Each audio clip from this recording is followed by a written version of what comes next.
Ya. Yaitu menerapkan perilaku taat hukum berdasarkan peraturan yang berlaku untuk menyajikan harmoni dengan sesama manusia dan lingkungan. Yang kedua, menganalisis tata peraturan perundang-undangan Indonesia. ya, analisis tata urutan. Menganalisis tata urutan peraturan perundang-undangan di Indonesia. Masuk ke tujuan, ini CP-nya. Tujuan ini yang kita mau capai adalah menganalisis sistem hukum di Indonesia sebagaimana yang ada di protokol itu. Kemudian yang kedua yang kita mau capai adalah analisis hierarki. Ada yang tahu apa itu hierarki? Betul. Tata urutan undang-undangan di Indonesia. Ini lalu sudah kita belajar tentang sistem hukum, pengertian hukum. Ada yang tahu apa itu hukum? Ya, silakan. Hukum adalah norma-norma yang berisi aturan untuk ditaati yang dibuat oleh pejabat yang berwenang dan kalau melanggar akan mendapat sanksi. Itu apa kata kunci?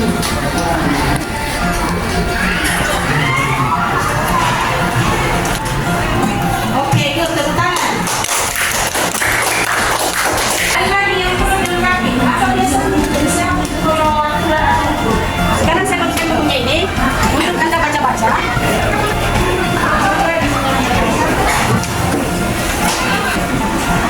Saya kira kurang bersemangat ini. Sebelum membaca bukunya, mari kita eksekusi dulu. Kan belajar lagi.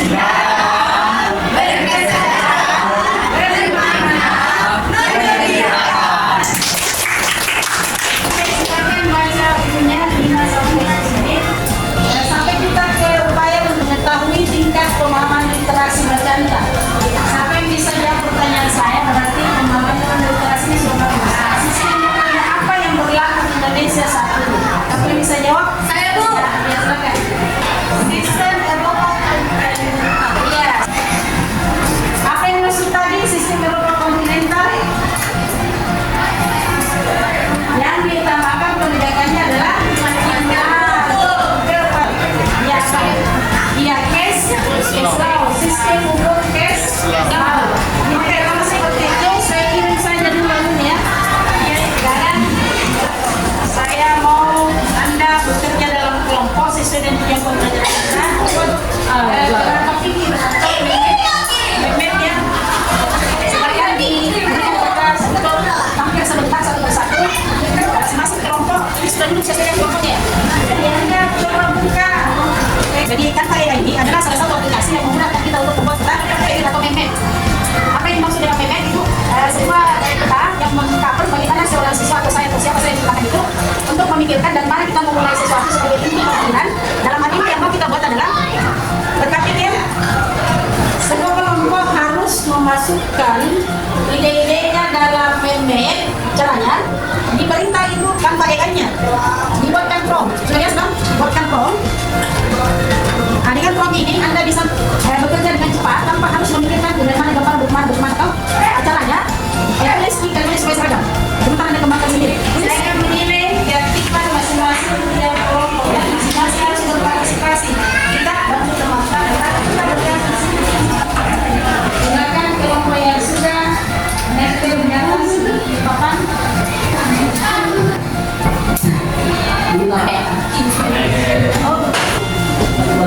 Nanti kelompok 4 silakan dibacakan. Dan yang lain silakan ditangkap ya. Jadi sistem hukum di Indonesia. Sistem hukum di Indonesia adalah keseluruhan aturan, norma, dan kaidah hukum yang berlaku untuk mengatur kehidupan masyarakat, menjaga ketertiban, serta melindungi hak dan kewajiban warga negara. Prinsip-prinsip hukum. 1. Asas legalitas, yang mana tidak ada perbuatan yang dapat dipidana tanpa aturan hukum. Yang kedua, asas kepastian hukum. Hukum harus jelas, konsisten, dan dapat ditegakkan. Yang ketiga, asas keadilan, di mana hukum harus menjamin rasa adil bagi masyarakat. Yang keempat, asas kesamaan di hadapan hukum, yang di mana semua orang memiliki kedudukan sama di mata hukum. Siapa yang mau bertanya di antara kalian? Saya mau bertanya, kan tadi ada disebut bahwa kita di Indonesia memakai hukum kontinental Eropa. Jadi saya mau bertanya, kalau kita memakai hukum Eropa kontinental, kira-kira apa dampak negatif dari kita memakai hukum tersebut? Jadi jawabannya menyebabkan Indonesia tunduk pada penegakan hukum tertulis dan menyebabkan hukum lambat. Ada yang mau menanggapi? Apa Apa alasannya Indonesia disebut sering entitas dalam kamu? Karena Indonesia memakai buku Belanda belum bisa membuat buku sendiri. Oke, tepuk tangan untuk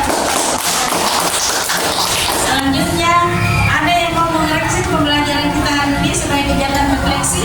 Dari segi tampilan sudah bagus ya, isi lengkap, dia jelaskan semua materinya. Kira-kira kekurangannya, nanti ibu yang sampaikan sebentar sampai berapa sebulan sejauhnya. Aplaus untuk kelompok 4 penampilan pagi ini. Nah, jawab tadi sempat saya sampaikan yang kita mau melakukan ini kelompok kerjasama kolaborasi. Jadi mestinya itu sudah paham bagaimana kerjasama ini yang perlu ditingkatkan. Kemudian yang kedua itu profil pembelajaran yang kita mau capai juga komunikasi. Kelompok untuk komunikasi dari mana? Menggunakan bahasa yang baik. Kemudian kemampuan kita untuk membuat kreativitas. Sekarang kreativitasnya.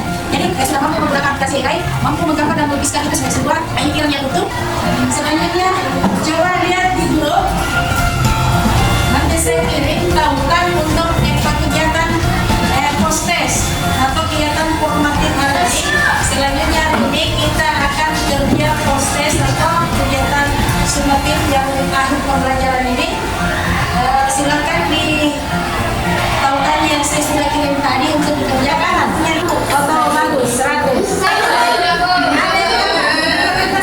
Oke, alhamdulillah semua masuk KKM. Kita ini sebelum kita akhiri kita ice breaking dulu. Kalau ini cermin bayangan yang mana duluan harus melakukan.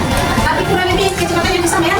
Bagaimana gerakan yang coba tirukan gerakan polisi yang mau menahan kendaraan yang ada di depan.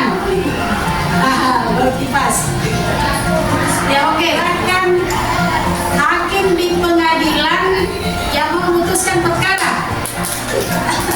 Oke, gerakan polisi untuk memerintahkan kendaraan berjalan dengan sumpritan. Gerakan dulu. Terima kasih Bu. Anda sudah melakukan speaking, sudah belajar, sudah mengoreksi kekurangan. Dan sekarang ada tugas di minggu yang akan datang, kalau diperhatikan ya. Silakan membuat iklan dalam bentuk poster. Poster kesadaran hukum. Jadi bagaimana kita kesadaran hukum masyarakat Indonesia? Buatlah posternya secara cerminan yang menggunakan aplikasi terserah. Mau aplikasikan pakaian, mau menggunakan aplikasi. Anda sudah belajar tidak? Mau KLM? Bercanda aplikasinya juga seperti kita kerjanya pakaian. Silakan Anda pelajari juga, ada di Hersi. Ada di Hersi itu di grup nanti saya kirim. Itu ada di situ petunjuk penggunaan aplikasi notebook Thailand. Oke, saya akhiri pembelajaran kita. Mari kita sebelumnya sama-sama berdoa. Siapa yang mau pimpin doa? Kelas. Ya, udah kelas ya?